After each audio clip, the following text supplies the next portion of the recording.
መንግስታት ለምን አይናቸውን በአፍሪካ ቀንድ ላይ ጣሉ? የተባበሩት አረብ ኤሚሬቶችና ሌሎችም በርካታ የመካከለኛው ምስራቅ ሀገራት ዲፕሎማቶችና ከፍተኛ ባለስልጣናት ኢትዮጵያን ጨምሮ የተለያዩ የአፍሪካ ቀንድ ሀገራትን እየጎበኙ ይገኛሉ። ሬሲፕ ጣይብ ኤርዶዋንም ኢትዮጵያን ሊጎበኙ መሆናቸው ተሰምተዋል። መረጋጋት የጠፋበት ሰላም የራቀው የአፍሪካ ቀንድ የሀያላኑን ትኩረት ለምን ሊስብ ቻለ? መሪዎችስ ይህንኑ ቀጠና ለምን የውሃ መንገድ አደረጉት? ይህ አሃዱ ዞን ነው። አዳዲስ ሀገራዊ፣ አህጉራዊና ዓለም አቀፍ መረጃዎች በፍጥነት እንዲደርሱ ቻናሉን ሰብስክራይብ ያድርጉ። የመካከለኛው ምስራቅ ባለስልጣናት በኢትዮጵያና በቀጠናው እያካሄዱ ያሉት ሰሞነኛ ጉብኝት የኢትዮጵያና ኤርትራ ውጥረት ከመቼውም በላይ በተካረረበት እንዲሁም ሱዳን የእርስ በርስ ጦርነት የውጭ ሀገራት ጣልቃ ገብነት ዋነኛ መነጋገሪያ በሆነበት ወቅት አፍሪካ ቀንድና የአረብ ሀገራት ከፍተኛ ባለስልጣናት ይፋዊ ስራ ጉብኝቶች ተበራክተዋል። ግብጽና ኢትዮጵያ በታላቁ ህዳሴ ግድብ ዙሪያ የተፋጠጡበት እንዲሁም ቀጠናዊ የኃይል አሰላለፍ የሚለውጡ ክስተቶች የበዙበት ወቅት እንደመሆኑ በአፍሪካ ቀንድና በአረብ ሀገራት የሚደረጉ ጉብኝቶች ከዲፕሎማሲያዊ ትስስር የዘለለ አንድምታ ሊኖራቸው ይችላል። ለመሆኑ የየትኞቹ ሀገራት ባለስልጣናት ወደ የትኞቹ ሀገራት ጉብኝት አደረጉ? በባለስልጣናት መካከል ስለተደረጉ ውይይቶችስ ምን ተባለ? ከትናንት በስቲያ ረቡዕ ኢትዮጵያ የገቡት የሳውዲ አረቢያ ውጭ ጉዳይ ሚኒስትር ልዑል ፋይሰል ቢን ፈርሃን ጠቅላይ ሚኒስትር አብይ አህመድ ጋር በሁለትዮሽ እንዲሁም ቀጠናዊ ጉዳዮች ዙሪያ መወያየታቸው ተገልጿል። የውይይታቸው ዝርዝር ይዘት ይፋ ባይደረግም በቁልፍ ዘርፎች ላይ በሁለቱ ሀገራት መካከል ያለውን ትብብር ማጠናከር እንዲሁም የሁለቱ ሀገራት ፍላጎት በሆኑ ቀጠናዊና ዓለም አቀፋዊ ጉዳዮች ላይ መተባበር ላይ ያተኮረ እንደሆነ ጠቅላይ ሚኒስትር አብይ አህመድ በማህበራዊ ሚዲያ ገጻቸው አሳውቀዋል። ባለፈው ሳምንት የኢትዮጵያ ውጭ ጉዳይ ሚኒስትር ጌዲዮን ጢሞቴዎስ ወደ ሳውዲ አረቢያ ተጉዘው ልዑል ፋይሰል ቢን ፈርሃን ጋር መወያየታቸው ይታወሳል። የተደረገው ውይይት ሁለቱ ሀገራት የአፍሪካ ቀንድን ሰላም እና መረጋጋትን ለማስጠበቅ በጋራ ለመስራት እንደተስማሙ ተገልጿል።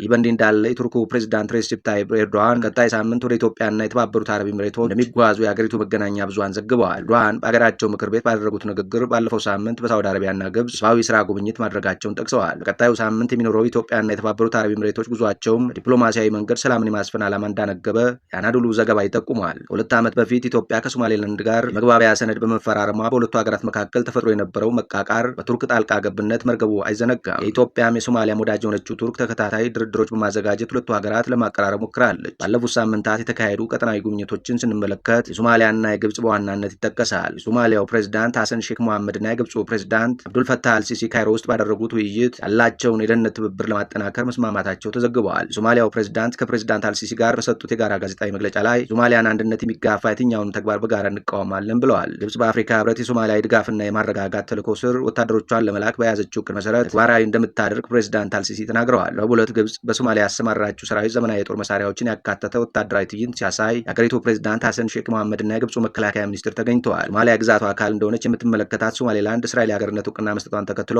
ካይሮና ሞቃዲሾ የጋራ አቋም ይዘው ተቋማቸውን አሰምተዋል። በሌላ በኩል የሶማሊያው ፕሬዝዳንት ሐሰን ሼክ መሐመድ ሶማሌላንድ ከጋዛ የሚፈናቀሉ ፍልስጤማውያንን ለማስፈርና እስራኤል የጦር ሰፈር ለመስጠት ተስማምታለች ማለታቸውን ሶማሌላንድ አስተባብላለች። እስራኤል ለሶማሌላንድ የሀገርነት እውቅና በመስጠት የመጀመሪያው ሀገር ናት። እውቅናውን ከሰጠች ከጥቂት ቀናት በኋላ የእስራኤል የውጭ ጉዳይ ሚኒስትር ጌዲዮን ሳር ሀርጌሳ ሶማሌላንድ ይፋዊ ጉብኝት አካሂደዋል። ሶማሌላንድ ከሶማሊያ ተነጥላ አገር መሆኗን ካወጀች በኋላ በከፍተኛ የእስራኤል ባለስልጣን ደረጃ የተካሄደ ቅዳሜው ጉዞ መሆኑን የእስራኤል መገናኛ ብዙሃን ዘግበዋል። የሶማሌላንድ ፕሬዝዳንት አብዱራህማን መሐመድ አብዱላሂ ወደ እስራኤል ይፋዊ ጉብኝት ሊያደርጉ እንደሚችሉ የሚጠቁሙ ዘገባዎችም ወጥተዋል። ባለፈው ጥር የሶማሊያ መንግስት ከተባበሩት አረብ ኤሚሬቶች ጋር የተደረጉ ሁሉም የሁለትዮሽ ስምምነቶች እንዲቋረጡ መወሰኑን አይዘነጋም። ውሳኔው ከባህረ ሰላጤው ሀገር ጋር የተደረጉ የወደብ ስራዎችን፣ የመንግስት ተቋማትን እንዲሁም የጸጥታና የመከላከያ ትብብርን እንደሚመለከት ተገልጿል። ይህንንም ተከትሎ ነጻ ሀገርነቷን ያወጀችው ሶማሌላንድና ከፊል ራስ ገዟ ጁባላንድ ሶማሊያ ፌዴራል መንግስት ከተባበሩት አረብ ኤሚሬቶች ጋር የተፈረሙ የወደብ ስምምነቶችን ለማቋረጥ መወሰኑን ውድቅ አድርገዋል። ሁለት ቀናት በፊት ሶማሊያ ከሳውዲ አረቢያ ጋር ወታደራዊ ስምምነት እንደተፈራረመች ተገልጿል። ሶማሊያ መከላከያ ሚኒስትር አህመድ ሞሊፊቂ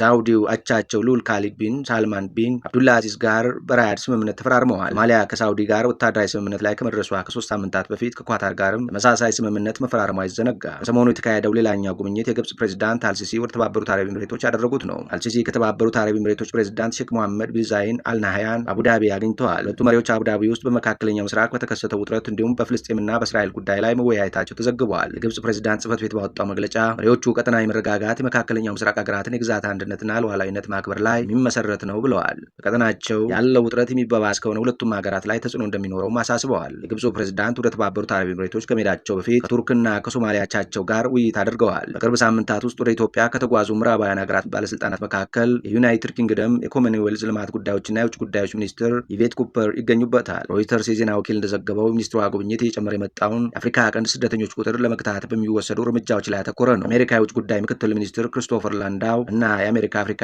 አዛዥ ጀነራል አግቢንም ወደ ኢትዮጵያ ተጉዘው ከጠቅላይ ሚኒስትር አብይ ጋር ስለ ቀጠናዊ የሰላምና ደህንነት ጉዳዮች መምከራቸው ይታወሳል። በሌላ በኩል የኤርትራው ፕሬዚዳንት ኢሳያስ አፈወርቂ ከጥቅምት እስከ ታህሳስ 2018 ዓ.ም ባሉት ወራት ውስጥ 3 ይፋ የስራ ጉብኝቶችን አድርገዋል። ፕሬዚዳንቱ ወደ ሳውዲ አረቢያ፣ ሱዳንና ግብጽ ተጉዘዋል። ፕሬዚዳንት ኢሳያስ በተደጋጋሚ ወደ ግብጽ ከማቅናታቸው በተጨማሪ ፕሬዚዳንት አልሲሲም ወደ አስመራ ሄደው ሶማሊያን እየጨመረ የመጣውን የተቀናቃኝ ትብብር መመስረታቸውን ይታወሳል። ሌላኛውን ጉብኝታቸው ያደረጉት በእርስ በርስ ጦርነት በምትታመሰው ሱዳን ጋበዟቸውም የሱዳን ጦር አዛዥ ጀነራል አብዱልፋታህ አልቡርሃን መሆናቸው ተዘግቧል። ፕሬዚዳንቱ የኢትዮጵያም የኤርትራም ወዳጅ ወደ ሆነችው ሳውዲ አረቢያ መጓዛቸው አይዘነጋም። ክቡራትና ክቡራን ለቻናሉ አዲስ ከሆናችሁ ቻናሉ ላይክ፣ ሼር፣ ሰብስክራይብ አድርጉ።